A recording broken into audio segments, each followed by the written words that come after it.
ইদানিং কাস্টমার আমাকে জিজ্ঞাসা করে ভাই মাঝে কয় কাঠ দিবেন। তো এখানে মানে উনি শাড়ির বিষয়টা ওইভাবে কোনো কিছু জিজ্ঞাসা করে না যে ভাই আপনি ফুল শাড়ি দিবেন না 90% শাড়ি দিবেন বা শারপল দিবেন কোনটা দিবেন এরকম জিজ্ঞাসা করেন। আমি বলি ভাই মাঝে আপনার 4 কাঠ হবে। তখন বলে না ভাই আপনার মাঝে 3 কাঠ দিতে হবে।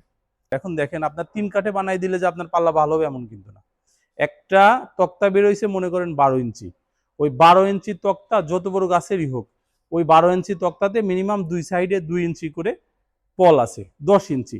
মনে করেন যে 1.5 ইঞ্চি 1.5 ইঞ্চি 3 ইঞ্চি পল আছে, তাহলে হয়ে যাচ্ছে 9 ইঞ্চি পলটুকু ফেলে দিয়ে। এখন পলটুকু যদি আমি না ফেলে ওই 12 ইঞ্চি করে যদি 3 তক্তায় বানাই দিই, তাহলে আপনি পাচ্ছেন সার এবং পল 2 ধরনের কাঠ।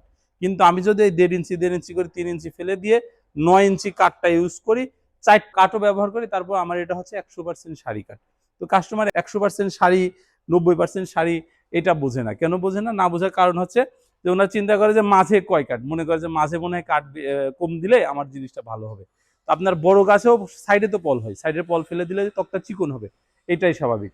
যখন সার পল যে কাঠগুলা মাঝখানে 3 তক্তা দিয়ে বানায়, এগুলোর একটা কম রেট আছে মার্কেটে। তো এই রেটটার কারণে যারা অশাড়িটা পাইকারি বিক্রি করে তারা এই মাঝখানে 4 কাঠ নিলে এক দাম, দুইটা কিন্তু অশাড়ি, 3 কাঠ নিলে আরেক দাম। যেমন এরা পাইকারি বিক্রি করে যে 4 কাঠ নিলে পরে আপনার 5,500 টাকা, আর যদি আপনি 3 কাঠের নেন তাহলে 6,500 টাকা। তো ওই পাইকারি কিনে নিয়ে এসে আপনাকে বোঝাচ্ছে যে ভাই আমি মাঝে আপনার 3 কাঠ দিয়ে দেবো। তো 3 কাঠ উনি দিয়ে দিচ্ছে, 100% শাড়ি কিনা এটা আপনি জিজ্ঞাসা করে নিতে হবে। কারণ 3 কাঠ দিছে এটা ঠিক আছে, কিন্তু এটা শাড়ি কিনা এটা আপনার জিজ্ঞাসা করে নিতে হবে, 1 নাম্বার।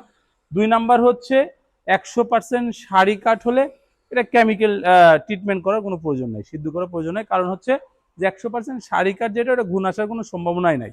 তো আমি সবসময় বলবো যে কিছু কথার প্যাচ আছে বুঝছেন, এগুলা অনেকের আছে যে এমন যে ট্রিটমেন্ট করে সিজনিং করে না।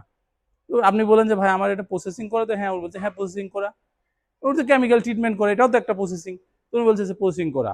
এটা ট্রিটমেন্ট একটা জিনিস, সিজনিং আরেকটা জিনিস। তাহলে আপনি প্রসেসিং বলছেন, বলছে প্রসেসিং করা, আসলে সিজনিং করে শুধু ট্রিটমেন্ট করে রোদ্রে শুকিয়ে আপনার বানাই দেয়। তো এই বিষয়গুলো যদি আপনারা সচেতন হন, আমি আশা করি যে আমার থেকে নিতে হবে এমন না, আপনার যার কাছ থেকে ভালো লাগে আপনি তার কাছ থেকে নেন। কিন্তু আপনার এই বিষয়গুলো বুঝতে হবে ভালো করে, ট্রিটমেন্টটা কি, সিদ্ধটা কি, সিজনিংটা কি, শাড়ি কি, সারপল কি।